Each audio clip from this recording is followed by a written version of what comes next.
नमस्कार, मैं अंजलि मिश्रा और स्वागत है आपका हमारे चैनल में। मुंबई में पात्रा चौल भूमि घोटाले के मामले में इस वक्त जो है संजय राउत की गिरफ्तारी हुई है और संजय राउत की गिरफ्तारी पर अब कांग्रेस के नेता राहुल गांधी जो है सरकार पर निशाना साधते नजर आए। क्या कुछ कहा है राहुल गांधी ने, इसके बारे में ये जरा विस्तार से जान लेते हैं। मुंबई में पात्रा चौल के पूर्ण विकास यानी रीडेवलपमेंट में हुए कथित घोटाले के मामले में गिरफ्तार संजय राउत को कोर्ट ने कल जो है 4 अगस्त तक के लिए ईडी की रिमांड में भेज दिया। अब ऐसे में शिवसेना के जो नेता है संजय राउत, उनको ईडी ने रविवार की रात को ही जो है लंबी पूछताछ की थी और लंबी पूछताछ के बाद उन्हें गिरफ्तार कर लिया था। राउत की गिरफ्तारी पर विपक्षी दलों ने तीखी प्रतिक्रिया दी। कांग्रेस नेता राहुल गांधी ने केंद्र सरकार पर निशाना साधते हुए कहा कि राजा का संदेश साफ है, जो मेरे खिलाफ बोलेगा वो तकलीफें झेलेगा। सरकारी एजेंसियों का दुरुपयोग करके विरोधियों का हौसला तोड़ना और सच का मुंह बंद करने की पुरजोर कोशिश जारी है, लेकिन तानाशाह सुन ले, अंत में सत्य जीतेगा और अहंकार हारेगा। ईडी ने राउत को धन संशोधन निवारण अधिनियम पीएमएलए अदालत में पेश कर 8 दिन की हिरासत मांगी थी। ईडी की ओर से पेश विशेष लोक अभियोजक कहतेन जो है वेनेगावकर ने अदालत में कहा कि राउत और उनका परिवार अपराध से अर्जित धन के प्रत्यक्ष लाभार्थी है। राउत की ओर से पेश वरिष्ठ अधिवक्ता अशोक मुंदारगी ने कहा कि आरोप अस्पष्ट है और ये राजनीतिक प्रतिशोध के चलते लगाए गए हैं। ईडी ने अदालत को बताया कि शिवसेना सांसद संजय राउत और उनके परिवार को मुंबई में एक चौल के जो है रीडेवलपमेंट में यानी पूर्ण विकास परियोजना में कथित अनियमितताओं से हासिल 1 करोड़ रुपए के आरोप में गिरफ्तार किया गया है। विशेष पीएमएलए अदालत के न्यायाधीश एमजी देशपांडे ने बाद में शिवसेना नेता को 4 अगस्त तक ईडी की हिरासत में जो है भेज दिया। मनी लॉन्ड्रिंग केस में शिवसेना नेता संजय राउत की ईडी द्वारा गिरफ्तारी के बाद कांग्रेस नेता राहुल गांधी ने इसे लेकर प्रधानमंत्री नरेंद्र मोदी पर निशाना साधा। अपने ट्विटर हैंडल का इस्तेमाल करते हुए प्रधानमंत्री नरेंद्र मोदी को राजा के रूप में संबोधित किया। राहुल गांधी ने लिखा कि राजा का संदेश साफ है, जो मेरे खिलाफ बोलेगा वो तकलीफ झेलेगा। वह सिर्फ यही नहीं रुके, उन्होंने आगे लिखा कि सरकारी एजेंसियों का दुरुपयोग करके विरोधियों का हौसला तोड़ने और सच का मुंह बंद करने की पुरजोर कोशिश जारी है, लेकिन तानाशाह सुन ले, अंत में सत्य जीतेगा और अहंकार हारेगा। गौरतलब है कि संजय राउत पर ईडी की कार्रवाई के बाद से ही विपक्ष सरकार पर हमलावर है। राहुल गांधी के अलावा कई अन्य कांग्रेसी नेता, मल्लिकार्जुन खड़गे समेत जो है जयराम रमेश, कई सारे कांग्रेस के नेता ने भी संजय राउत की गिरफ्तारी का विरोध किया। इन नेताओं का कहना है कि इस तरह की कार्रवाई से मोदी सरकार विपक्ष की आवाज को दबा रही है। यहीं तक कि आपको बता दें कि सोमवार को संसद में दोनों सदनों में राउत की गिरफ्तारी को लेकर हंगामा होता रहा। इसके चलते राज्यसभा लोकसभा की कार्रवाई को कई बार स्थगित भी करना पड़ा। गौरतलब है कि आज शिवसेना सांसद संजय राउत को 4 अगस्त तक ईडी की हिरासत में भेज दिया गया। उनके खिलाफ पात्रा चौल स्कैम में मनी लॉन्ड्रिंग के केस में जांच अब चल रही है। ईडी की टीम रविवार सुबह करीब 7 बजे ही संजय राउत के घर पहुंची थी। यहाँ 9 घंटे की पूछताछ के बाद शिवसेना सांसद को हिरासत में ले लिया गया था।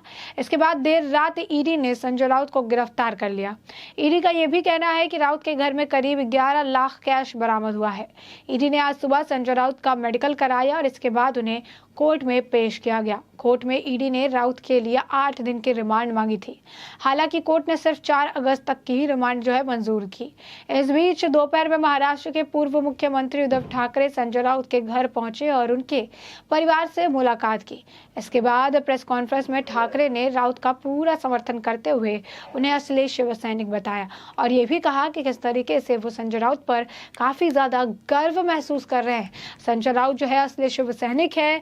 संजय राउत ने फिल्म पुष्पा की तरह जो फिल्म में दिखाया गया कि झुकेगा नहीं, संजय राउत ने असलियत में करके दिखाया कि संजय राउत झुके नहीं। उन्हें संजय राउत पर काफी गर्व है और वह सच्चे शिव सैनिक है जो किसी तोड़ने से नहीं टूटे। उन्होंने कहा समय आने पर जवाब देंगे, समय एक सा नहीं रहता है, समय बदलता रहता है। आज आपका समय है तो आप दुर्व्यवहार कर रहे हैं, जब हमारा समय आएगा तो जनता आपके साथ क्या करेगी, इस बात का भी पूरा ख्याल रखिएगा। तो इस यही नहीं, उद्धव ठाकरे के अलावा कई सारे और भी नेता है जिन्होंने संजय राउत के ऊपर ईडी द्वारा द्वारा जो एक्शन लिए गए, जो गिरफ्तारी हुई, इसका पुरजोर विरोध करते नजर आए। काफ़ी सारे शिवसैनिक जो है वो जमा हो गए, नारेबाजी भी की जमकर। इस दौरान जो है ईडी अपना काम करती नजर आई और संजय राउत को हिरासत में यानी गिरफ्तार कर लिया गया। अब ऐसे में जिस तरीके से पात्रा चौल रीडेवलपमेंट का जो मामला है, दरअसल ये मामला भी थोड़ा जान लीजिए। ये रीडेवलपमेंट का मामला ऐसा है कि पात्रा चौल को रीडेवलपमेंट करने के लिए एक कंपनी को इसका ठेका दिया गया था, जिसमें आशीष कंस्ट्रक्शन नाम की कंपनी है जिसने रीडेवलपमेंट कराना था और चौल के लोगों को कहीं और पे प्लॉट्स भी देने थे, उन्हें फ्लैट्स देने थे। लेकिन जो है यहाँ पर जो चौल के लोग हैं उन्हें किसी भी तरीके का कोई प्लॉट या फिर फ्लैट दिया गया और उल्टा इस जो पूरा ये पात्रा चौल का एरिया है इसे अलग अलग बिल्डरों को मनमाने दाम में बेच दिया गया।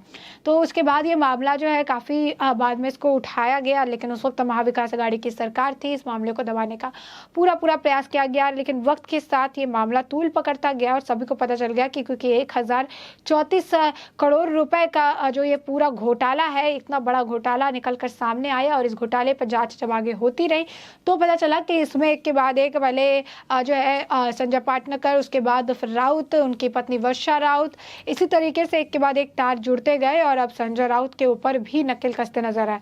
ईडी के हिसाब से जो कोर्ट में पेशी हुई तो उन्होंने बताया था कि कैसे 1 साल के अंदर 1 करोड़ रुपए के ट्रांजैक्शंस किए गए जिनका हिसाब संजय राउत के पास नहीं है और ऐसे में इनका हिसाब संजय राउत के पास होना चाहिए।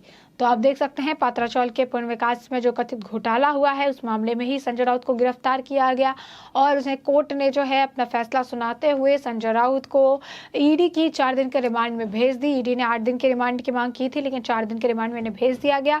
शिवसेना नेता संजय राउत जिस तरीके से गिरफ्तार हुए, सभी विपक्षी दल सरकार पर जो है निशाना साधते नजर आए कि केंद्रीय जांच एजेंसी का उपयोग करके विपक्ष की आवाज को दबाने की कोशिश की जा रही है, विपक्ष को कमजोर करने की कोशिश की जा रही है। और इसी बीच कांग्रेस नेता राहुल गांधी ने भी जो है ट्वीट्स किए, सिलसिलेवार ट्वीट्स किए और उन्होंने बताया कि किस तरीके से प्रधानमंत्री नरेंद्र मोदी आज राजा हो गए हैं और राजा का संदेश साफ है कि जो उनके खिलाफ बोलेगा उसे तकलीफें उन्हें झेलनी पड़ेगी। सरकारी एजेंसियों का दुरुपयोग करके विरोधियों का हौसला तोड़ने का, सच का मुंह बंद करने का ये जो पूरी कोशिश है, प्रयास जो है वो किया जा रहा है। लेकिन उन्होंने कहा कि आखिर में सुन लीजिए तानाशाह, अंत में सत्य की ही जीत होगी और अहंकार हारेगा। वैसे में हमने आपको ये पूरा मामला जो है बड़े विस्तार से बताया है कि ये पूरा मुद्दा क्या था, किस तरीके से जो है संजय राउत की गिरफ्तारी हो गई, क्या कुछ जो है ये पूरा मामला रहा जिस मामले में संजय राउत की गिरफ्तारी हुई। साथ ही साथ हमने आपको ये भी बताया कि कांग्रेस नेता राहुल गांधी इस पर क्या कुछ प्रतिक्रिया देते नजर आ रहे हैं, किस तरीके से प्रधानमंत्री नरेंद्र मोदी को तानाशाह बता रहे हैं, अहंकारी बता रहे हैं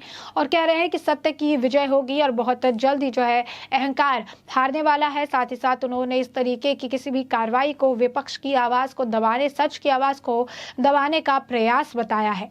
तो ऐसे में हमने आपको ये पूरा मामला जो है बड़े विस्तार से बताया कि पूरा मुद्दा क्या है, किस तरीके से राहुल गांधी टिप्पणी करते नजर आ रहे हैं, क्या कुछ राहुल गांधी बयान देते नजर आ रहे हैं। अब इस पूरे मामले पर आपकी जो राय हो कमेंट सेक्शन में कमेंट करके जरूर बताएं।